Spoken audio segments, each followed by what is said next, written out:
Boker Tov, good morning.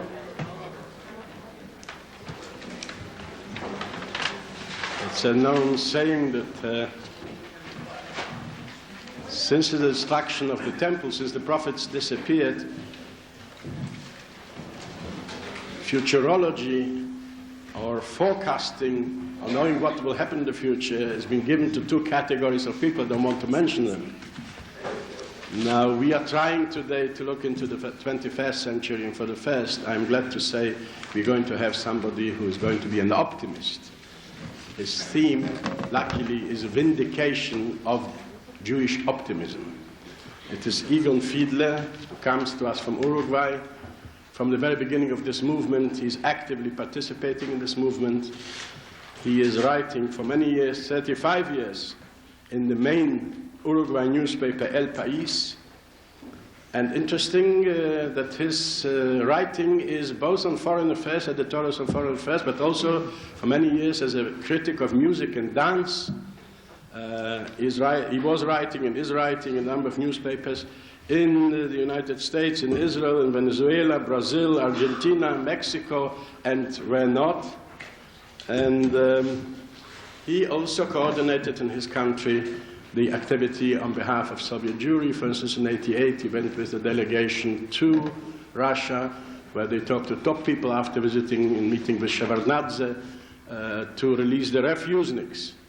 So we have here a member of our movement from the very beginning, who is going now, a person from Latin America, who is going now to talk about optimism about the Jewish future. Egon Friedler.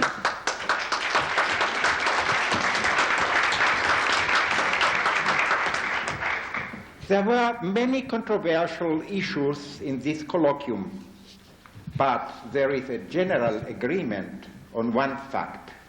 We Jews have a very long history behind us. Very significantly, our meeting started with the opening of a documentary exhibition on Jews and figurative art the first 3,000 years.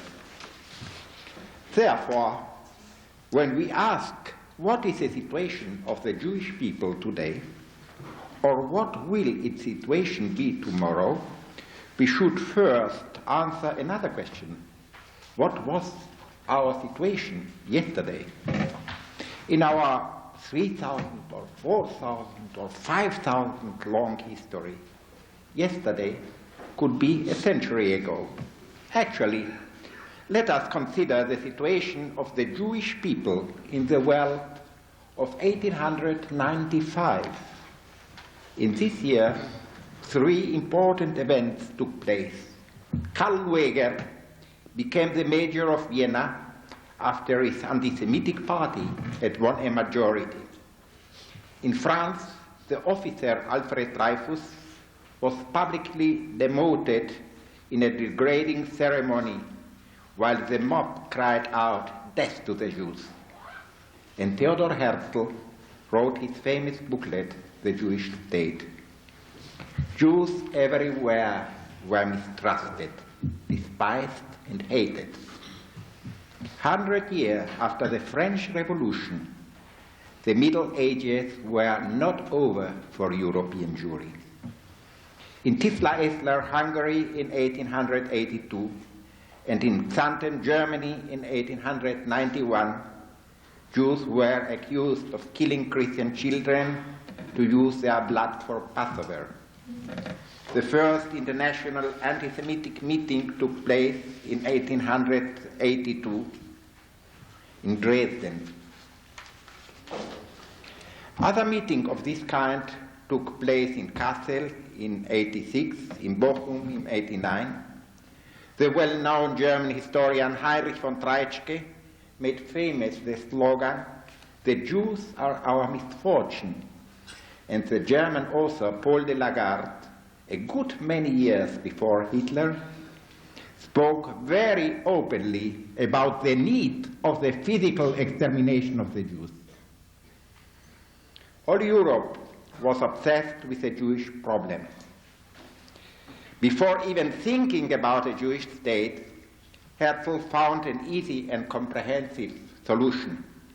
a massive conversion of the Jews to Christianity. Of course, this naive idea did not work. But even those Jews who had bought what Heinrich Heine had called the passport to European culture found very soon that their Christianity was suspected, that by getting rid of their Jewishness, they had not freed themselves from the Jewish stigma. In his booklet, The Jewish State, Herzl wrote, "We have tried everywhere to become honestly integrated within the national communities in which we lived, while keeping our faith. We were not allowed. We did our best to work for the glory of our countries through our achievements in art and science, and to their prosperity through our contributions in the field of trade. But we are denounced as strangers. If at least they could let us live in peace. But I don't think they will allow it." Indeed, Jews were not allowed to live in peace. It was a time of pogroms in Russia and of growing intolerance in Eastern Europe. In Western Europe, Jews were allowed to prosper, but Jewishness was a serious handicap for advancement in any field. As Leon Pinsker wrote in his Auto-Emancipation in 1982, Jews were despised owing to the most contradictory reasons. For the living, the Jew is a dead man. For the local people, he is a stranger and an idle vagrant. For the property owners, he is a beggar. For the poor, he is a millionaire and an exploiter. For the patriot, he is a man without a fatherland. For all the classes, he is a hated rival. But even as Jews were denounced for their diabolic power and their richness, most Jews were amongst the needy and the paupers of the world. In 1897, Max Nordau reported, "Wherever Jews live among other peoples, there is a Jewish misery. This is a special kind of misery that they don't suffer as human beings, but as Jews. In Russia, where there are more than 5 million Jews, our brothers suffer legal discrimination. From Romania, where there are about 250,000 Jews, we had reports about limitations of their rights as citizens. The situation in Galicia, as our informant revealed to us, is awful. Among the 70,000 Jews in Galicia, more than 70% are beggars and mendicants. Concerning the situation in West Austria, where some 400,000 Jews live, it is well known that from 25,000 homes, 15,000 can't pay duties to the community since they are too poor. And from Bulgaria came the same complaint. And I could add that in this rich America, 100 years ago, the situation of the Jewish community was very, very, very different than which it is now. It was a time of migration and wandering. Jews carried their misery and their hopes from one country to another, from Eastern Europe to Western Europe, from Russia and Poland to the United States, Argentina or Palestine. The idea of a Jewish country was a dream not that only a very small group of Zionists took seriously. The larger Jewish masses had other dreams: international socialism, autonomism in the spirit of the Bund, even assimilation. But everybody agreed on one principle: there was an urgent need to find a solution to the Jewish problem. 50 years later, there was no such need anymore. Nazi Germany had found a final solution to the Jewish problem: annihilation. In 1945, we awoke from the most terrible nightmare of Jewish history. Almost 6 million, a third of the Jewish people had been killed. The old European tradition of anti-Jewish hatred exploded in the most terrible orgy of cruelty of our century. For the killers, Jews were not human beings anymore, but vermin, carriers of germs and diseases which had to be exterminated.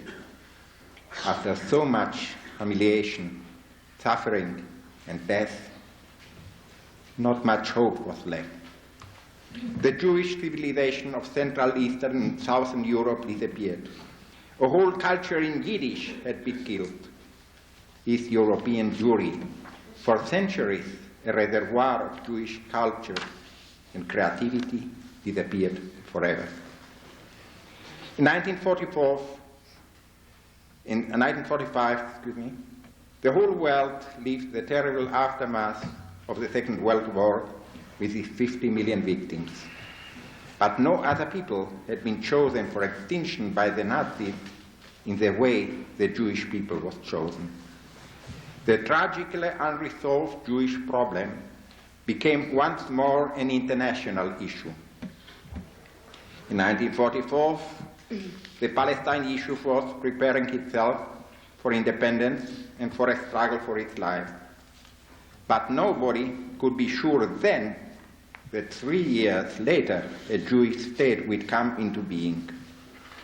Jewish refugees who survived the horrors of the concentration camps had a place to go, but they were not allowed to immigrate.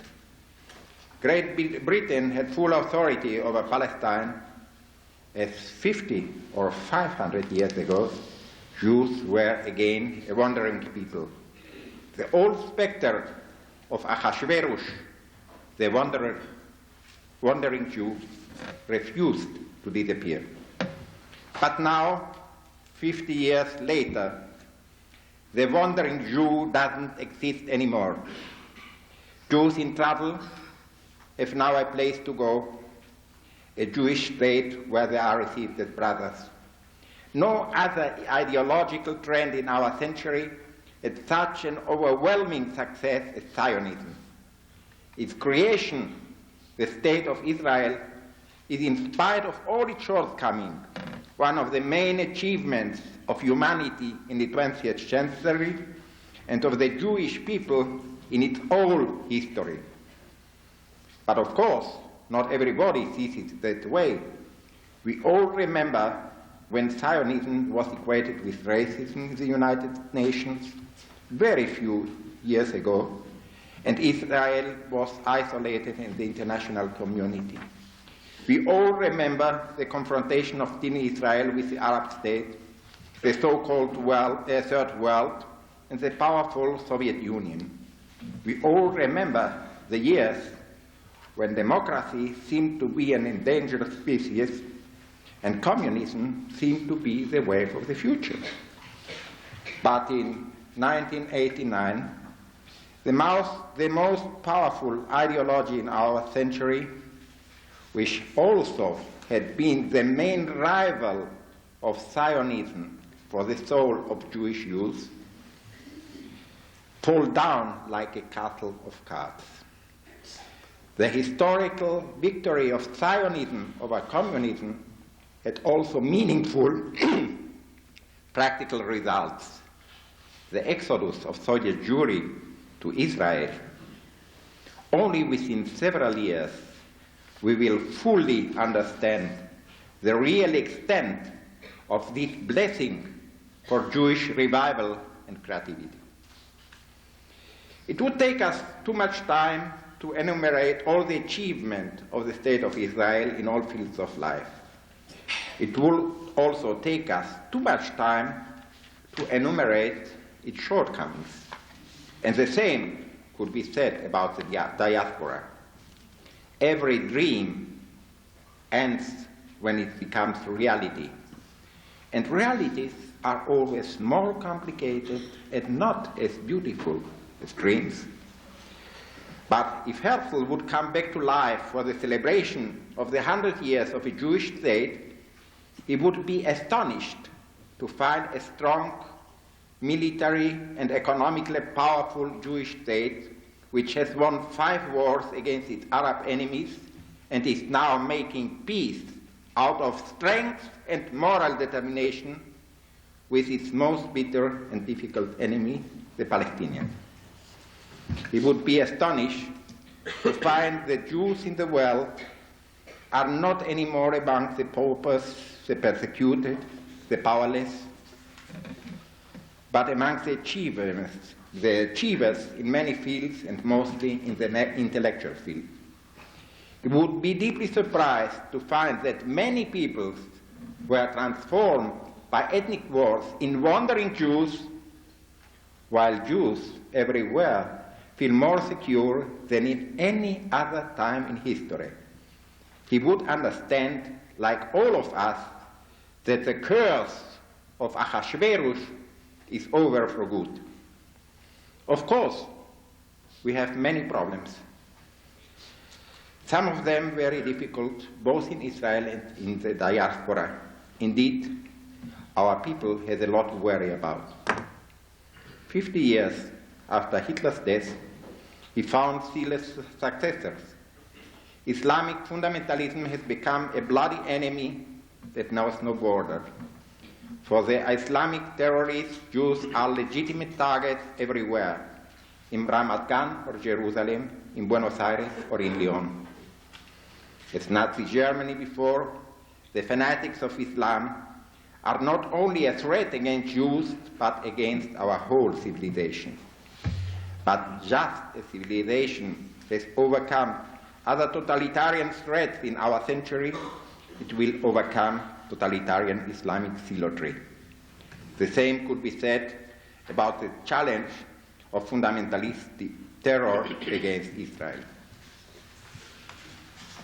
There were 3 moments in the past when it made sense to be worried for the survival of the Jewish state. In 1984, when the state was created and the armies of 5 Arab states invaded it. In 1967, when Nasser concentrated his troops in the southern borders of Israel and promised to throw the Jews into the sea.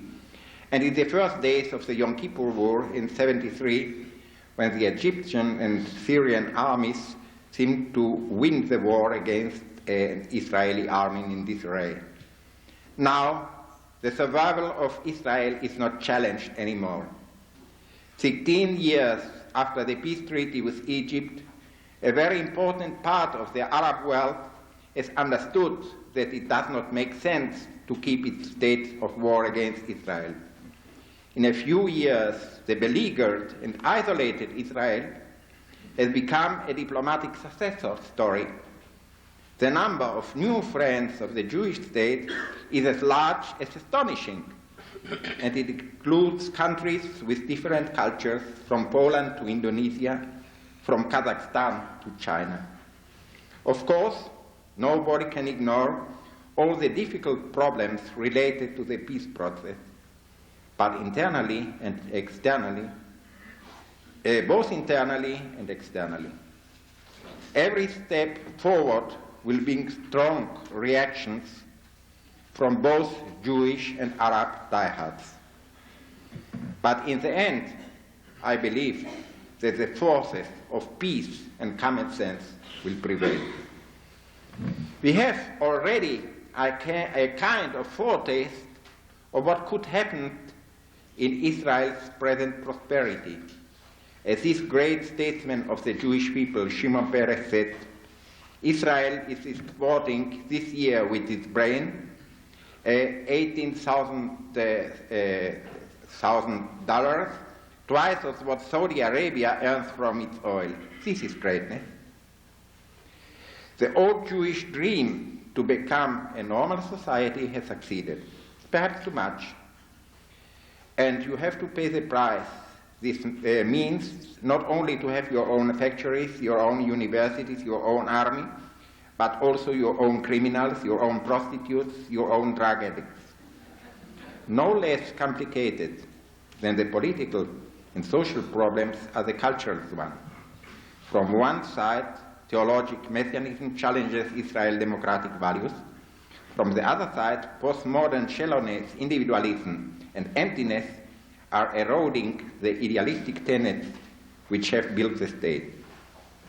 Ironically, in a moment when the gap between Israel and the diaspora's Jewry is as deep as ever, Jews in Israel and the diaspora share the same basic existential problems. What is the meaning of Jewishness today? How to keep values in a world in which values are eroding? How meaningful is really tradition, and what kind of tradition? Of course, the religions have very easy answer. Ignore your doubts, ignore modernity, ignore all the facts of life which have made your style of life obsolete. Go back to the old root of Jewishness and live like our forefathers lived before the emancipation. But modernity will not go away, and Middle Ages won't come back. Whether we like it or not, we are all in the same boat. The traditional Jewish family is in crisis, just as the family in general is in crisis. Everywhere in the world the rate of divorces is high. More and more people live alone. New kinds of human relations have become commonplace. The myth of the Yiddish Mame is over for good. Now the true Yiddish Mames are those from Korea or Taiwan. As many historians and political analysts say, the 20th century, which started in 1914 with the First World War and ended in 1989 with the fall of communism, is over. We live in a short transition period to the next century, but nobody knows where this transition will lead to. We have to find our way in a complicated world bedeviled by problems of ethnic strife and unemployment, ecological damage and crisis of the traditional family, crime and poverty, violence and fundamentalistic terror, old hates and new nightmares. As Jews, we must find again our identity in a global village that seems to have lost its sense of purpose. Nahum Goldman used to say, where it is good for the Jews, it's bad for Judaism. Indeed, many Jews are too eager to lose themselves in the global village. In the brave new world of internet and computers, of consumerism and unrestrained individualism, many Jews are among the most determined individualists. We can't deny we have some kind of a demographic problem. In a paper written in 1981, the demographer Otto Schmelz from the Hebrew University of Jerusalem published gloomy estimates for the year 2000. He found the basic cause for the numerical decline of the diaspora in low fertility, in outmarriage and anti-military losses, and in aging. And we may add nowadays a sharp decay of the traditional family as an institution. But Jewish life is full of surprises. For instance, former Soviet Jewish immigration to Israel has taught us that Jews do not disappear as easily as we usually think, and that many non-Jews married to Jews could be very willing to share a Jewish destiny. In a world of open gates for Jews, we must open our own gates for non-Jews. The strict definition of the past do not make sense anymore. I mean the religious definition. A very more liberal approach is needed if we want to survive. It is not enough to welcome two Jews married to Jews when they come to us. we have to look after them and make them feel at home. The same is relevant for the subject of our colloquium, the unaffiliated Jews. We must not wait until they come. We must reach out to them, convince them that we have a relevant message. Allow me to tell you about a modest experience we made in Uruguay. Our secular humanistic movement there is called in Spanish Corriente Judía Humanista, Jewish humanistic trend, and we publish a monthly paper called Identidad, which means identity. We have a mailing list of 2,000 people, most of which is just based on Jewish names found at random in the phone book. Of course, there were some who were not interested to receive the paper, but for many it was quite a discovery. They knew they were Jews, but they never knew that Jewishness could be so interesting.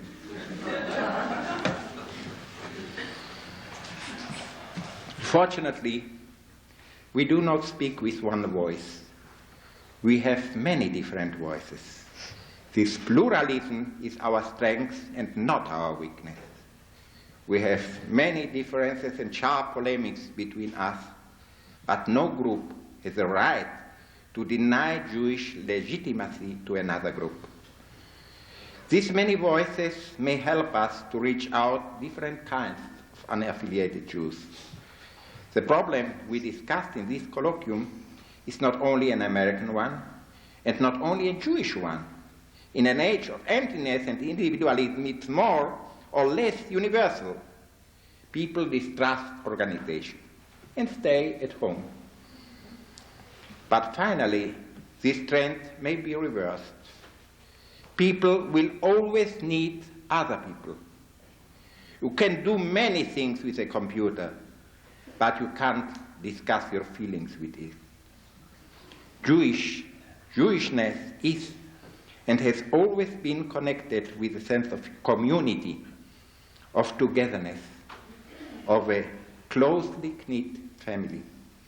Sooner or later, a deep longing for this sense of community will spring up again. Therefore, I hope that the present centrifugal wave will be followed by a centripetal one. At the end of the 19th century, Sholem Aleichem wrote a famous play, Schwer ist zu sein Jid.